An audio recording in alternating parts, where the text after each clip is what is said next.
Press van ముందుకు రాని బాబు, కొంచెం దారివ్వండి. ప్రెస్ వ్యాన్ని ముందుకు రానివ్వండి.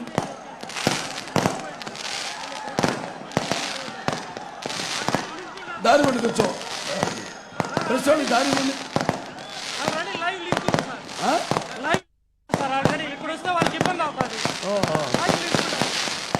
లైవ్ లింక్ ఉందిగా మీకు?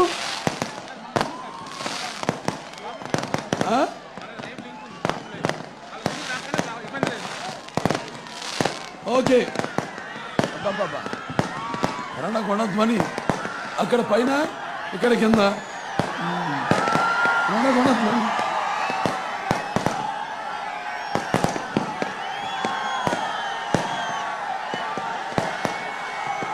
సరే, నీకు లింక్ ఉంది కదా?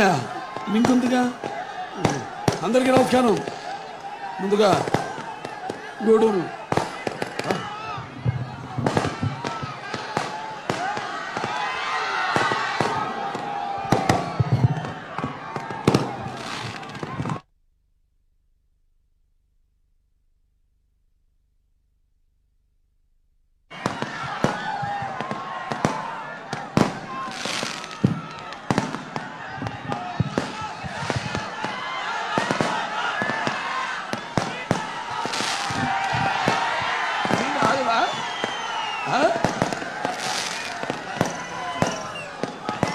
అందరికీ నమస్కారం. గూడూరు అబ్బా అబ్బా అబ్బా ఏమిటిది? ఏమో ఇసుకేస్తే రాళ్ళంతా జనం, నేల అరిందా, ఆకాశానికి చిల్లు పడిందా అన్న రీతిలో ఈ యొక్క ప్రజాస్వామ్య సంరక్షణకు బద్ధకంకులైన గూడూరు అంటే ఇక్కడ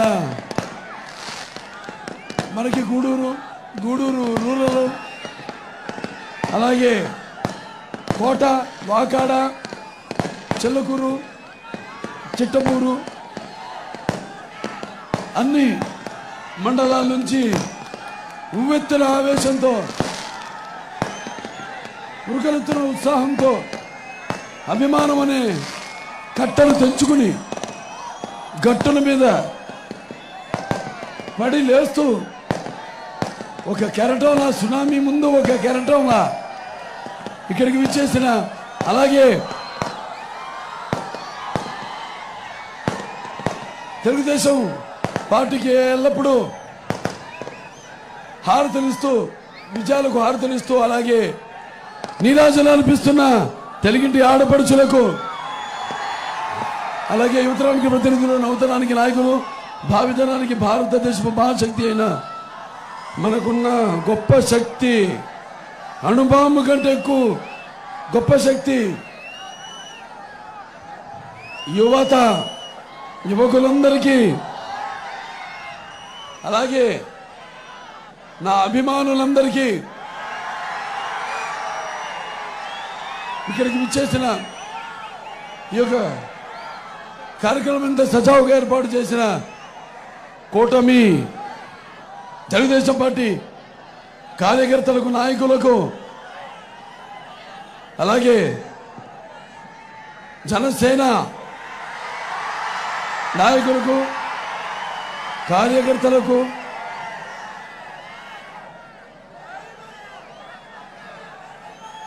నాగభూషణం పురుషోత్తం ఇక్కడ వెరీ గుడ్ పురుషోత్తం, ఇక్కడ బీజేపీ అదే పురుషోత్తం గారికి అక్కడ, అలాగే మన జనసేన చంద్రశేఖర్ గారికి,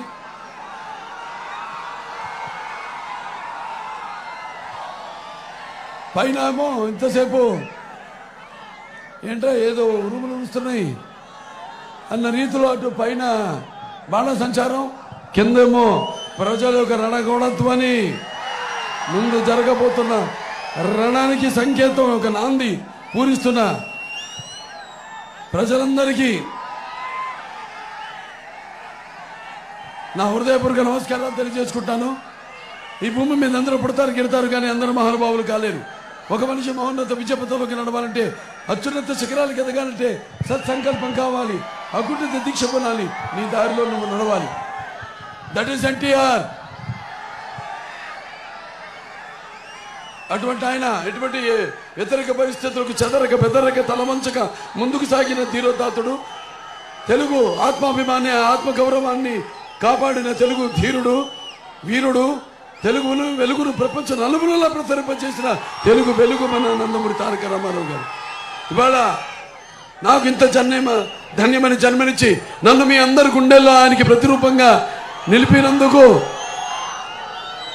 మరి యుగ పురుషుడు, విశ్వవిఖ్యాత నట సార్వభౌముడు, విశ్వానికే నట విశ్వరూపం ఏంటో చూపించిన కారణ జన్ముడు. అంటే ఒక పద్యం ఉంది, ఏమంటారంటే నేహాభి కరుణా శక్తి సత్యమాయతో విద్యతే స్వల్పమప్పస్య ధర్మస్య త్రాయతే మయతో భయాత్ అంటారు.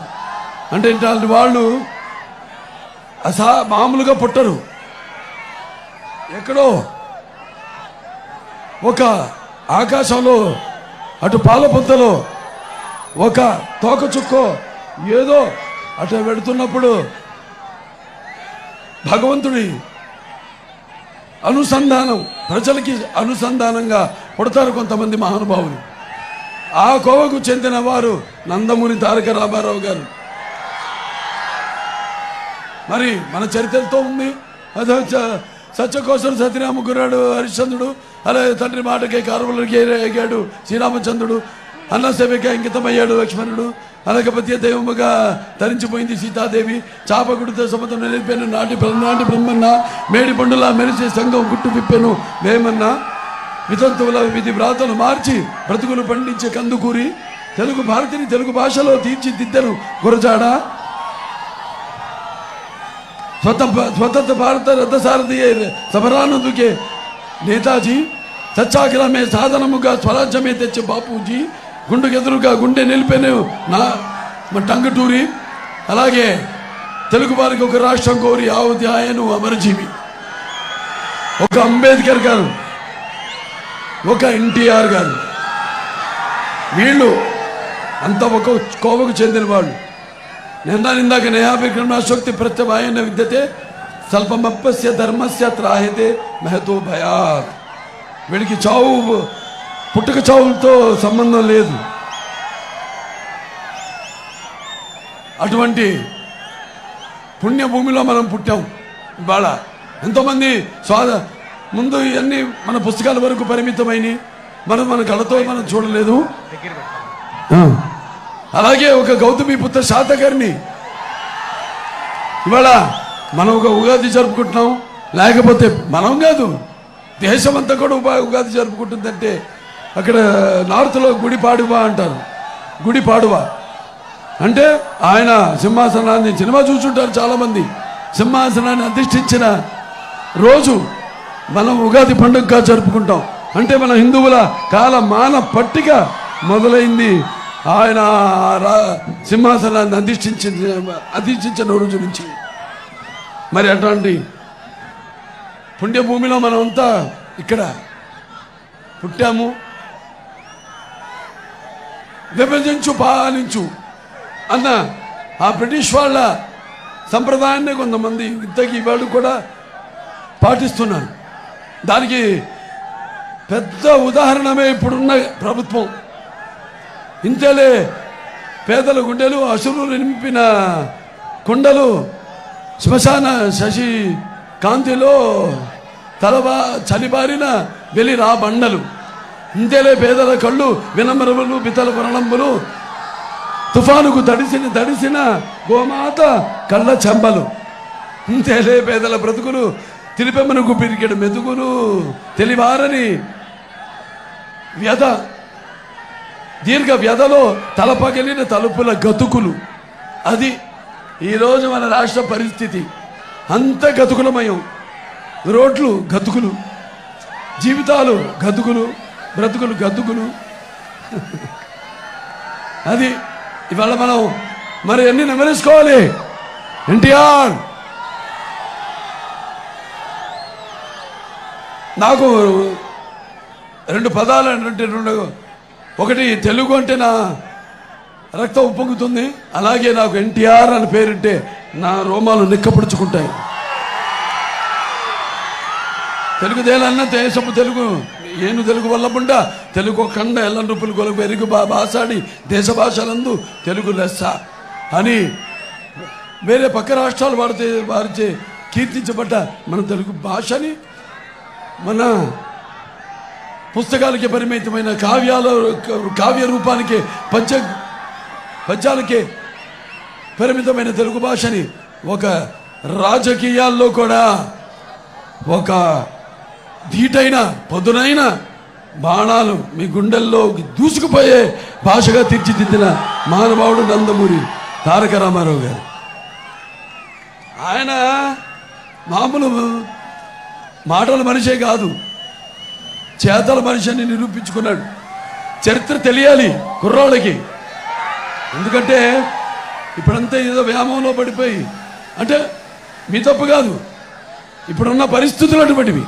ఉద్యోగాలు లేవు, పరిశ్రమలు రావట్లేదు, కొత్తవి రాకపోగా ఉన్న పరిశ్రమలన్నీ దొబ్బేస్తున్నాయి రాష్ట్రాన్ని వదిలేసి. ఆ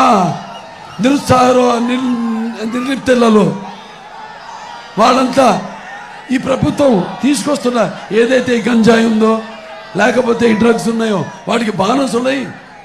ప్రభుత్వం కావాలని వేలెత్తనివ్వకుండా ప్రశ్నించకుండా నేను అన్నాను బానిసలుగా చెయ్యాలి. ఒకప్పుడు మనం కొన్ని రాష్ట్రాల్లో చూసాం, మన పక్క రాష్ట్రంలో బాంచని కాల్మక్తా ద్వారా రాష్ట్రం మరి ఆనాడు రామారావు గారు పార్టీని పెట్టి అవిభక్త ఆంధ్ర రాష్ట్రంలో బడుగు బలహీన వర్గాలకు వెనుకబడిన తరగతులు, తాడిత పీడిత కులాలు, మైనారిటీలు ఎవరైతే ఈ అధికారంలో ఉన్న పదవులకు దూరంగా ఉన్నారో వాళ్ళందరికీ చేయూతనిచ్చి అధికారంలో ఉన్న పదవులతో అలంకరించి వాళ్ళని గౌరవించిన మహానుభావుడు నందమూరి తారక రామారావు గారు.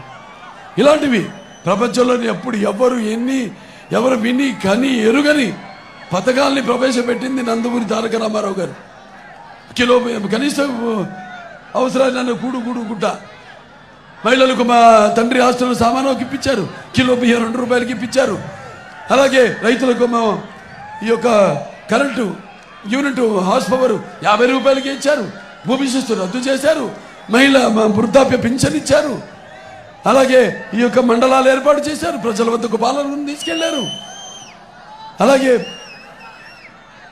ఈ యొక్క విద్యలో కూడా ఎన్నో విప్లవాలు తీసుకొచ్చారు.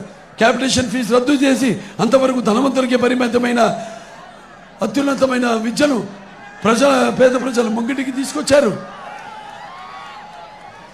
అలాగే మహిళా రిజర్వేషన్లు అయితేనేమి, అలాగే తెలుగు గంగ, గాలేరు నగరి, లేకపోతే అందరి నివాస్ సుజల సరమంతి, ఈ ప్రాజెక్టులన్నీ ఆయన మానసిక పుత్రికలే. అలాగే ఈ యొక్క ఎన్డీఏ అప్పుడు అందరం కూటమిగా ఉన్నప్పుడు అప్పుడు జనతా దళ్ అనుకుంటా, అప్పుడు బీజేపీ, అప్పుడు ఆయన ఎన్డీఏ ఇక్కడ ఓడిపోయాం, అక్కడ ఎన్డీఏ చైర్మన్ అయ్యి మరి ఆయన మొత్తం దేశంలోనే 11,00,000 కోట్ల మందికి ఆయన రైతులకి ఈ యొక్క భూమి ఏదైతే శిస్తుందో దాన్ని రద్దు చేయించారు. ఇలా ఎన్నెన్నో అసలు కానీ విని ఎరుగని సరే. అలాగే మన ప్రతి ఒక్క వర్గానికి కూడా ముస్లిమ్స్ మరి వాళ్ళు ప్రేమకు త్యాగానికి ప్రతీకలు ముస్లిం సోదరిమణులు, అటువంటి వాళ్ళు ముస్లిం యొక్క వాళ్ళేమో త్యాగానికి అకాల భక్తి భావనకి వాళ్ళొక ప్రతీకలు. అలాగే వాళ్ళకు కేవలం ఓటు దృష్టితో కాకుండా వాళ్ళకు అభ్యున్నతి కోసం అలాగే వాళ్ళలో చైతన్యాన్ని రగిల్చుకోవడం మొట్టమొదటిసారి దేశంలోని మైనారిటీస్ ఫైనాన్స్ కార్పొరేషన్ స్టార్ట్ చేసింది నందమూరి తారక రామారావు గారు.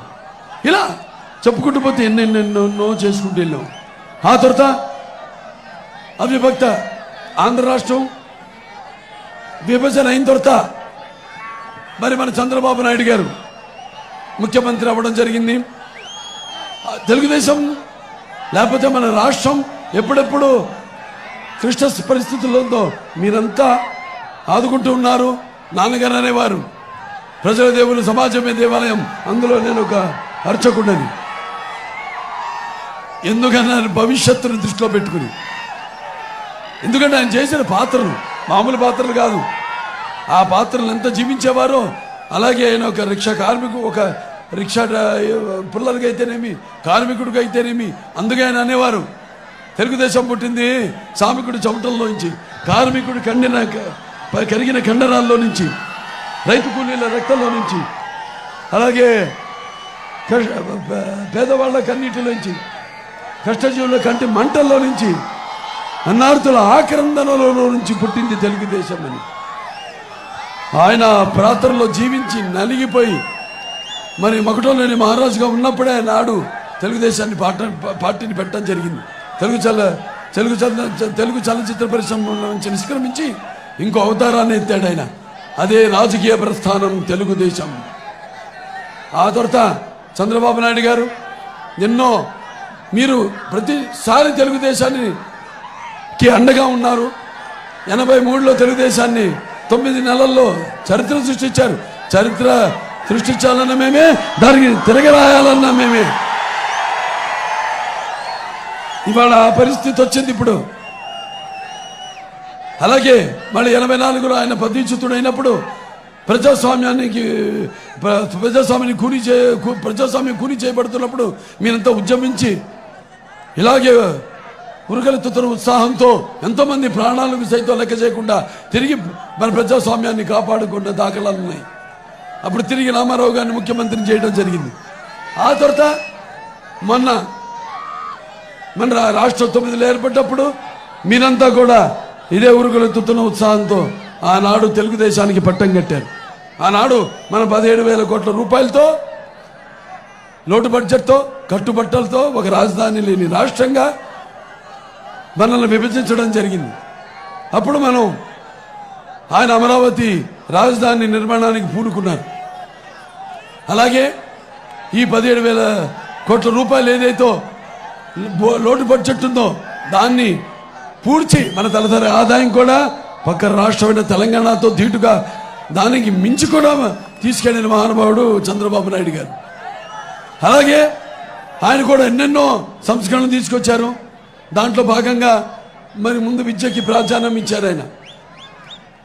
దాంట్లో ముఖ్యంగా కిలోమీటర్లకి ఒక ప్రాథమిక పాఠశాల, 3 కిలోమీటర్లకి ఒక అప్పర్ ప్రైమరీ, 5 కిలోమీటర్లకి ఒక హై స్కూలు, మరి ప్రతి మండలానికి ఒక జూనియర్ కాలేజు, అలాగే ప్రతి డివిజన్కి ఒక ఇంజనీరింగ్ కాలేజు, ప్రతి జిల్లాకి కూడా ఒక మెడికల్ కాలేజ్ ఇచ్చిన మహానుభావుడు. అలాగే మరి ఈ యొక్క మహిళల రిజర్వేషన్ అయితేనేమి 33%, అలాగే బీసీలకి 50%, ఈ యొక్క స్థానిక రాజకీయాల్లో, అలాగే ఈ యొక్క మహిళలకు ముఖ్యంగా మీరు వినాలమ్మా. ఎందుకంటే వినా స్త్రియం జననం నాస్తి, వినా స్త్రియం గమనం నాస్తి, వినా స్త్రియం జీవం నాస్తి, వినా స్త్రియం సృష్టిరేవ నాస్తి. ఆనాడు నా సినిమాలు చూస్తుంటారు ఎక్కువ. మేము నాన్నగారు కూడా ఎప్పుడు ఆయన ఉపన్యాసాల ముందుకు స్త్రీలను ఉపదేశించి నా తెలుగింటి ఆడపడుచులని ఆయన ఉపన్యాసం మొదలుపెట్టేవారు. అలాగే ఆనాడు మరి మన ఏదైతే ఈ యొక్క మహిళ ఒక యూనివర్సిటీ తిరుపతిలో పద్మావతి యూనివర్సిటీ ప్రారంభించారు. ఆస్తిలో సమానం ఇవ్వడం అయితేనేమి, అలాగే ఈ యొక్క బస్ కండక్టర్గా నియామకం చేయడం అయితేనేమి, అలాగే ఈ యొక్క యువత యొక్క చదువు కోసం ఆనాడు ఎన్నో, అంటే మన హైటెక్ సిటీ అయితేనేమి, లేకపోతే సైబరాబాద్ సిటీ అయితేనేమి, లేకపోతే ఐటీ డెవలప్మెంట్ ఏంటి, ఇవన్నీ చేసింది. ఆనాడు మతకాలాలు సృష్టించి రాజ్యాధికారం కోసం కుతంత్రాలు జరిపితే ఎన్టీ రామారావు రుక్కు పాదంతో తొక్కేశారు. అలాగే చంద్రబాబు నాయుడు గారు ఒక కర్ఫ్యూ సిటీ అయిన హైదరాబాద్ని కర్ఫ్యూ రహిత ఒక వ్యాక్సిన్ తయారు చేస్తే కోవిడ్కి సిటీగా తయారు చేశారు, జీనోమ్ వాల్యుబుల్. ఇలా ఎన్నెన్నో కేవలం ఒక చదువు విషయంలోనే కాకుండా మరి ఆనాడు ఎన్నో ఇంకా సంస్కరణలు, మరి ఒక గ్రామాల యొక్క సర్వోన్నత ఒక అభ్యున్నతి కోసం ఆనాడు నేను మీరు అయితేనేమి, గ్రీన్ అండ్ క్లీన్ అయితేనేమి, జన్మభూమి అయితేనేమి, వనరుల సంరక్షణ అయితేనేమి, ఇటువంటి ఎన్నో కార్యక్రమాలు ప్రారంభించారు. అలాగే మహిళల కోసం డ్వాక్రా సంఘాలు ఏర్పాటు చేశారు. దేశంలోనే మొట్టమొదటిసారిగా ఈ యొక్క పొదుపు విప్లవం మొదలుపెట్టింది చంద్రబాబు నాయుడు గారు. మనం చూసాం, మనం ఎలా రోడ్డు ఎక్కారో వాళ్ళు అందరూ రోడ్డు ఎక్కుతున్నారు. పోలీసుల నుంచి అందరిలో ఉంది లోపల ఒక అగ్నిపర్వతం విస్ఫోటనం. ఎలక్షన్లో అది ఎలా ఎటువంటి రూపం దాల్స్తుందో నేను ఊహించగలుగుతాను. అలాగే ఎన్నో కార్యక్రమాలు చేపట్టి ఆనాడు మరి ఇంత చేస్తే ఈనాడు చూస్తున్నాం. ఇవాళ మన ఆంధ్ర రాష్ట్రాన్ని చూసి అవిభక్త చాలా మంది అనుకునేవారు, కంటికి నిద్ర వచ్చునే సుఖం బగునే రతికేడికి జమ్మకుని వంటకమిండునే ఇతర వైభవములు 10,000 మానసంబంటునే మానసంపు గలట్టి మనుషుని కట్టి వానికి కంటకుడుకు. ఆంధ్ర రాష్ట్రం నుంచి ఒక రాష్ట్రంలో చూస్తే అబ్బా కంటికి నిద్ర వచ్చునే అని పక్క రాష్ట్రాలు. ఇప్పుడు జగన్ ఎలాగైతే తాడేపల్లిలో ఇక్కడ కూటమి పసుపు దండు కదిలితే ఎలాగ గుండెలో దడలాడుతుందో అలా పక్క రాష్ట్రాలన్నింటికి దడదడ పుట్టించాడు చంద్రబాబు నాయుడు గారు ఆనాడు. మన అభివృద్ధి, మన సంక్షేమ పథకాలు ఇవన్నీ చూసి అందరి గుండెలు దడదడలాడించాడు ఆయన. అటువంటి చరిత్ర గల మనం మరి ఈనాడు చూస్తున్నాం.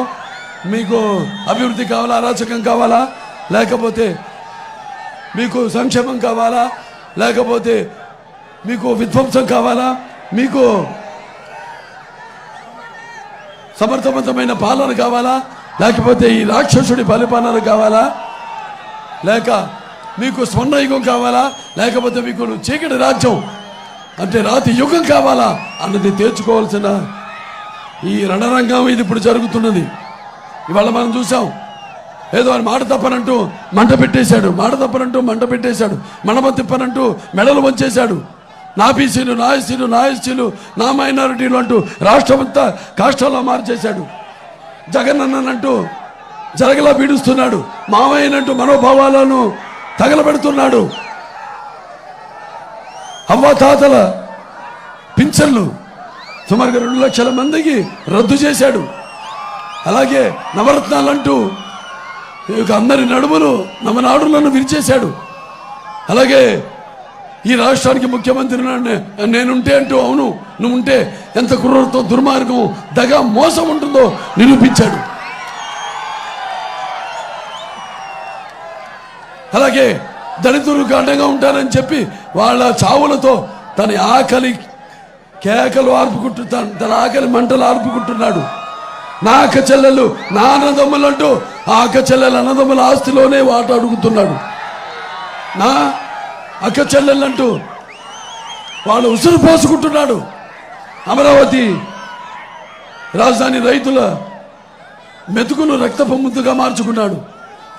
రాష్ట్రానికి ముఖ్యమంత్రిని అంటూ దినకంత్రి పాలన చేస్తున్నాడు. నాయకుడు ఉన్నట్టు నయవంచుడుగా మారిపోయాడు. అలాగే అక్కడ విశాఖపట్నంలో ఆ రిషి వ్యాలీని తవ్వి తన కండ కావరం ఎంత ముదిరిపోయిందో చూపించాడు. అందుకే ఇక్కడ అంతా మారుస్తున్నాడు. అభ్యర్థిని ఇక్కడికి, ఇక్కడ అభ్యర్థిని అక్కడికి. ఎందుకంటే అక్కడ ఖాళీ చేశాడు ఒక అభ్యర్థి, ఇక్కడ పంపిస్తున్నాడు మళ్ళీ ఖాళీ చేయడానికి. అంటే ఏది వదలడం అంటే మాయలు, మోసాలు, కుట్రలు, కుతంత్రాలు, అరాచకాలు మనం చూస్తున్నాం. ఇంకో ముందు 100 ఏళ్ల వరకు ఎవరికి దొరకకుండా, ప్రజలకు దొరకకుండా ఈ యొక్క ఇసుక పాత్రలను తవ్వేశాడు. అలాగే ఈ యొక్క చీప్ లిక్కర్ పేరుతో జైల్ బ్రాండ్ మద్యాన్ని పారిస్తూ దాన్ని కొన్ని లక్షల కోట్ల రూపాయలు దోపిడీ చేస్తున్నాడు. అలాగే ఈ యొక్క ప్రభుత్వం తయారు చేసిన కల్తీ మద్యాన్ని తాగించి ఎంతోమంది మహిళల పుస్తులు తెంచేశాడు. ఇక మనం ఉపేక్షించే పని లేదు. మనల్ని కాపాడుకునే మన ఉనికినే మనం ఇప్పుడు కాపాడుకోవాల్సిన అవసరం ఉంది. ఎస్సీలు ఉన్నారు ఆనాడు. మరి అతని ప్రభుత్వం అతని అధికారంలోకి వచ్చాక ఎస్సీల సంక్షేమాన్ని పూర్తిగా విస్మరించేశాడు. అలాగే వాళ్ళ మీద దాడులు చేసిన సంఘటనలు ఎన్నో జరిగాయి. మన కోవిడ్ విపత్కర పరిస్థితుల్లో మాస్క్ అడిగిన పాపానికి డాక్టర్ సుధాకర్ని అతని మానసిక క్షోభకు గురి చేసి అతని మరణానికి కారకుడయ్యాడు ఈ జగన్. అలాగే జడ్జి రామకృష్ణ గారిని ఆయన మీద కేసులేసి లేనిపోని కేసులేసి ఆయన మానసిక క్షోభకు గురి చేశాడు. అలాగే అతని అధికారాన్ని నియంతృత్వాన్ని ప్రశ్నిస్తే పేద దళితులకి శిరోమండనం చేయించాడు. అలాగే వాళ్ళ పార్టీ ఎమ్మెల్సీ అనంతబాబు వాళ్ళ దళితుడైన కార్ డ్రైవర్ని హత్య చేసి డోర్ డెలివరీ చేశాడు. అలాగే ఈ యొక్క రాజధాని గురించి ప్రశ్నిస్తే ఉద్యమించిన వాళ్ళ మీద ఎస్సీ ఎస్టీ కేసులు పెట్టించాడు. ఆనాడు మరి తెలుగుదేశం చేసిన అంటే మత సౌభ్రాతృత్వం మత సౌభ్రాతృత్వం సర్వ మానవ సౌభ్రాతృత్వం సర్వ వర్గాల సౌభ్రాతృత్వం. ఆనాడు తెలుగుదేశం పార్టీ అధికారంలో ఉన్నప్పుడు ఈ యొక్క ఎస్టీ ఎవరైతే పేద విద్యార్థులు ఉన్నారో వాళ్ళకి సబ్సిడీతో కూడిన రుణాలు ఇచ్చి ఇన్నోవా కార్లు ఇచ్చి వాళ్ళకి ఉపాధి కల్పన ఇప్పించడం జరిగింది. అలాగే ఈ యొక్క ఎస్సీ ఎవరైతే యువ పారిశ్రామికవేత్తలు ఉన్నారో వాళ్ళకి ఏపీఐఐసి ద్వారా ₹1 కోటి ఆర్థిక సహాయం అందించింది. ఈ మానవుడేమో ఇప్పుడున్న ఏదైతే అంబేద్కర్ విదేశీ విద్య ఉందో దాని పేరు మార్చేశాడు.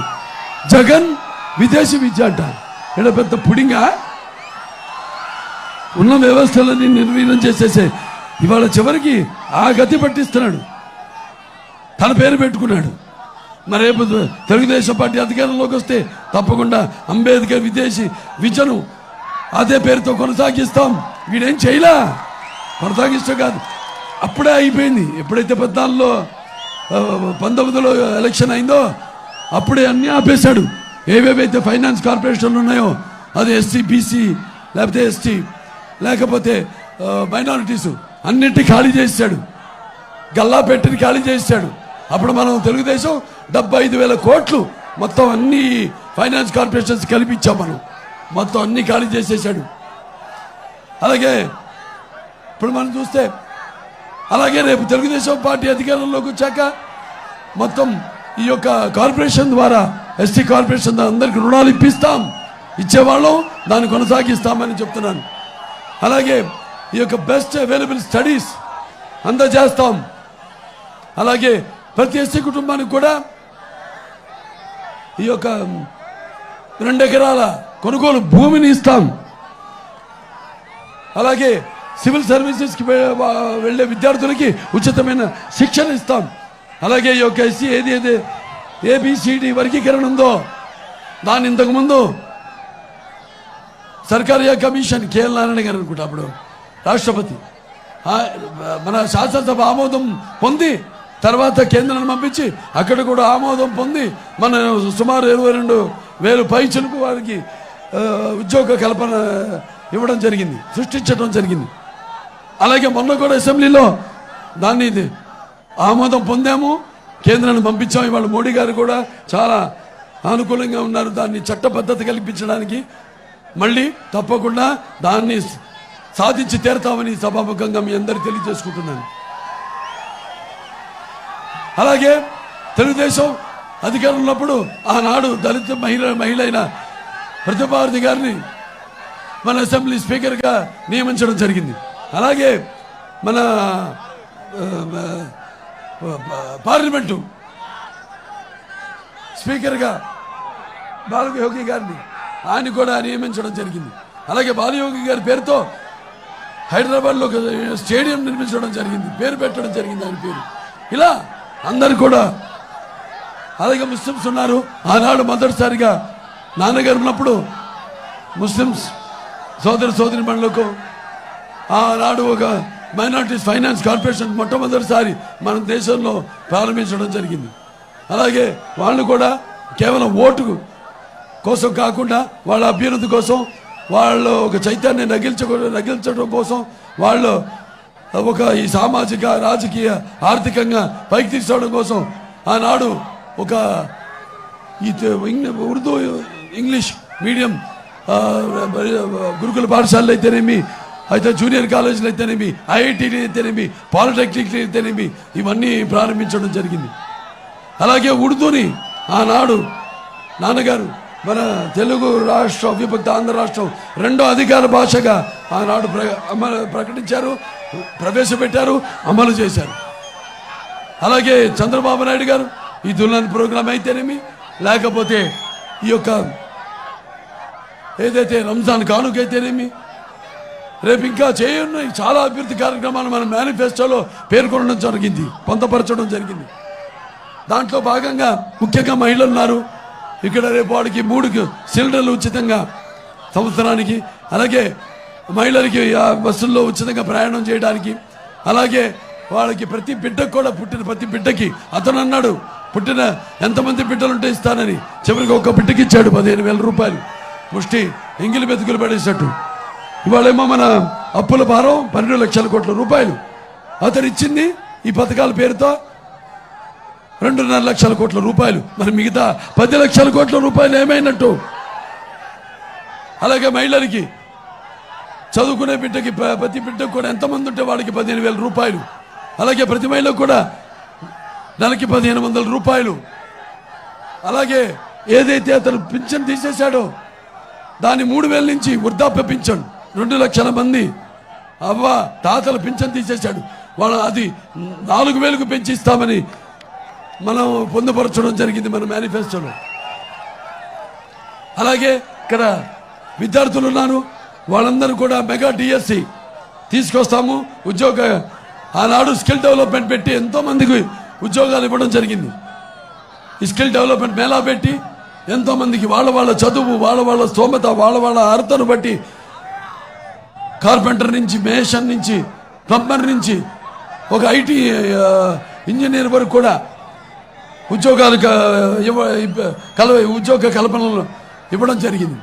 మరి ఈనాడు మరి మీ నిరుద్యోగ వృత్తి కూడా 3,000 రూపాయలు ఇస్తామని, అలాగే రైతులకి సంవత్సరానికి 20,000 రూపాయలు బీమా అందిస్తామని, ఇలాంటివన్నీ మేనిఫెస్టోతో మీ ముందుకు వచ్చాము. అలాగే చాలా కబుర్లు చెప్పాడు ఇతను. ఏది ఉద్యోగస్తులు ఉన్నారు ఇక్కడ, ప్రపంచోద్యోగులు. వచ్చిన 6 రోజుల్లోనే డిఎస్సి రద్దు చేస్తానని చెప్పాడు. చెప్పి వాడిని మోసం చేశాడు, అందరినీ మోసం చేశాడు, ఇంట్లో మోసం చేశాడు. ఎవరికైతే జీతాలు పెద్ద జీతాలు ఇచ్చే సలహాదారులో పెట్టుకున్నాడు వాళ్ళ సలహాలు తీసుకోడు. ఇష్టారాజ్యంగా మొత్తం ఈ రాజ్యాన్ని ఒక నియంత్రగా ఈ యొక్క మన రాష్ట్రాన్ని పాలిస్తూ ఒక 20-25 సంవత్సరాలు వెనక్కి తీసుకెళ్ళిపోయాడు మన రాష్ట్రాన్ని. ఇవాళ ఒకటే గుర్తుపెట్టుకోండి, ఇవాళ రేపు జరగనున్న ఎన్నికల్లో ఒంటరివాణ్ణి అన్నాడు. మరి కోడికత్తి, గొడ్డలి, మొన్న గులకరాయి, అటువంటి నీచమైన రాజకీయాలకి సానుభూతి పొందడానికని అంత మనిషే అష్టమంకర్లుగా ఉంటాడు. పైనుంచి కింద దాకా ఆపద మస్తకం, లక్షల కోట్ల పక్షకుడు, పక్షపాత రూపకుడు, అవినీతి అర్భకుడు, కుంభకోణాల కేచకుడు, ముఖ్య కంత్రి మహా మూర్ఖుడు, అలాగే మూతి ముద్రష్టపుడు,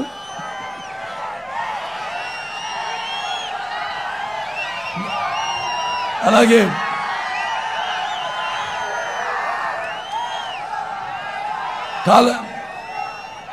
మన రాష్ట్రానికి రావణ పాలకుడు, జన మాన ప్రాణ చోరకుడు జగన్. అదే ఇక అతను అభివర్ణించాలంటే ఇంకా అంతకంటే రేపు ఓటుతోనే మీరు చెప్పాలి, ఇంకా అంతకంటే ఏంటో అన్నాడు కదా. నేనుంటే ఎంత కుర్రతో దుర్మార్గం, దగా మోసం ఉంటుందో చూపించాడు. ఇక ముందు మీరంతా కూడా ఇవాళ కూటమంతా ఒకటయ్యాము, పార్టీలన్నీ. ఇవాళ మన తెలుగుదేశం అయితేనేమి, మన జనసేన అయితేమి, అలాగే మన బీజేపీ అయితేనేమి, అందరం ఈ కుటుంబ శక్తిని ఎదుర్కొనే శక్తి ఈ ప్రపంచంలో ఎవరికి లేదు లేదు లేదు అని తెలియజేస్తున్నాను.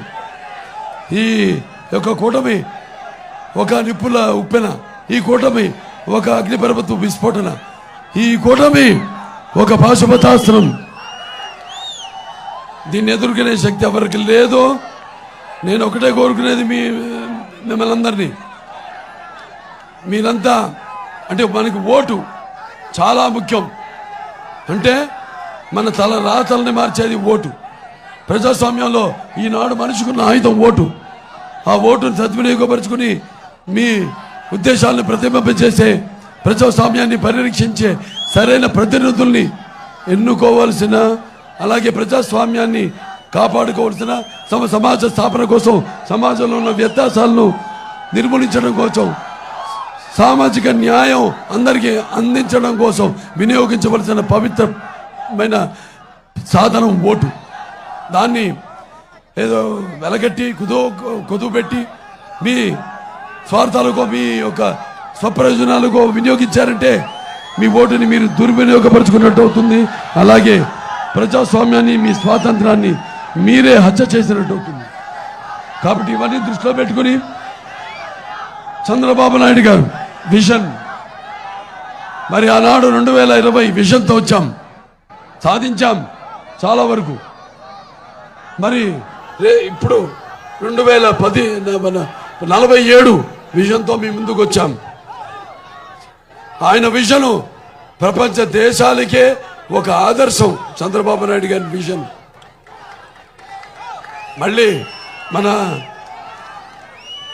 రాష్ట్రానికి, మన జాతికి పునర్వైభవం రావాలంటే, పునరావృతం కావాలంటే, అలాగే ఈ యొక్క సంగ్రామంలో, ఈ యొక్క రణరంగంలో ఎలాగైతే మీరంతా అప్పుడు మీ అందరి చరిత్రలు, మీ అందరి పేర్లు భారత ఇతిహాస పుటలలో సువర్ణాక్షరాలతో లిఖించబడినట్లుగా చరిత్ర సృష్టించారు. మళ్ళీ ఇది చరిత్ర అయ్యి తీరాలి, తప్పదు, వేరే దారి లేదు. నా కార్యాతురణం నా సుఖం నా నిద్ర. ఇంకా మీరు శ్వాస పీలుస్తున్నా, లేకపోతే మీరు భోంచేస్తున్నా, మీరు నిద్రపోతున్నా. ఎందుకంటే నిద్రపోతున్నప్పుడు కనేది కళ. ఆ కళ మన రాష్ట్రం గురించి రావాలి. కళతో అభినయించేది కళ. పౌరుషం చూపించండి తెలుగు వాళ్ళ పౌరుషం ఏంటేంటో. అలాగే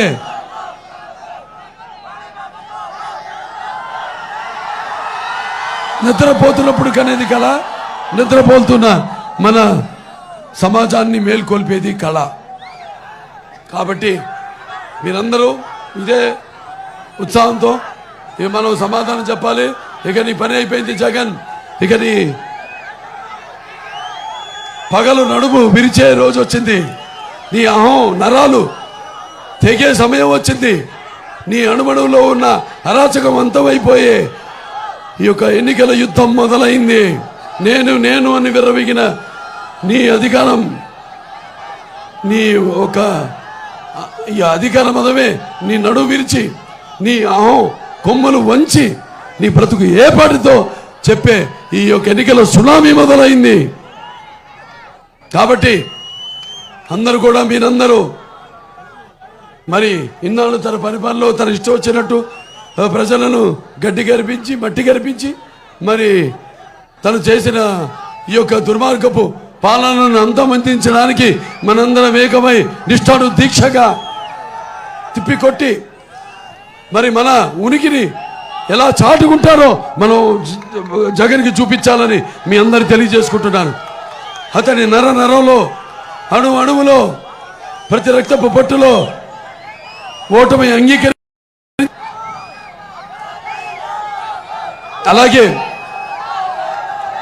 పట్టు పట్టి ఓటు పోటుతో ఎలా పొడుస్తారో అతనికి మన రుచి చూపించాలని ఈ సభాముఖంగా తెలియజేసుకుంటూ, మరి ఒక నటుడిగా ఎంతో ఆదరిస్తున్నారు. సినిమాల్లో కేవలం ఒక వినోదం కోసం కాకుండా ఆలోచన రేకెత్తించే ఒక మంచి సందేశాల్ని సినిమాల ద్వారా ఇవ్వడం, అలాగే ఇవాళ ఈ అవకాశాలన్నీ నాకు కలగడం, అంటే ఆ మహానుభావుడి బిడ్డగా పుట్టడం, మీ అందరికీ భావస్తురాణి జన్మాంతర సౌహృదాన్ని అంటాం. అంటే పోయిన జన్మలో కొంతమంది పరిచయంతో ఈ జన్మలో ఆ వాసనతో కొంతమందిని మనం పొందగలుగుతాం. కానీ ఇన్ని లక్షల కోట్ల మంది అభిమానాన్ని పొందడం అంటే అది నా పూర్వజన్మ సుకృతంగా భావిస్తున్నాను. ఇవన్నీ దృష్టిలో పెట్టుకుని రేపున్న ఎన్నికల్లో రానున్న ఎన్నికల్లో మీ అంతా కూడా మీ యొక్క పవిత్రమైన విలువైన ఓట్లను మరి నాకున్న జ్ఞాన సంపదలో బ్రాహ్మణుణ్ణి ఐశ్వర్యంలో వైశ్యుణ్ణి మంచికి మాలని మంచి చేతులు తిరిగే మాదిగని కష్టాన్ని నమ్ముకున్న కమ్మరిని కొమ్మరిని కంసాన్ని రజకుని నాయ బ్రాహ్మణుని కళ్ళు కింద కార్మికుని కపటం లేని యాదవుని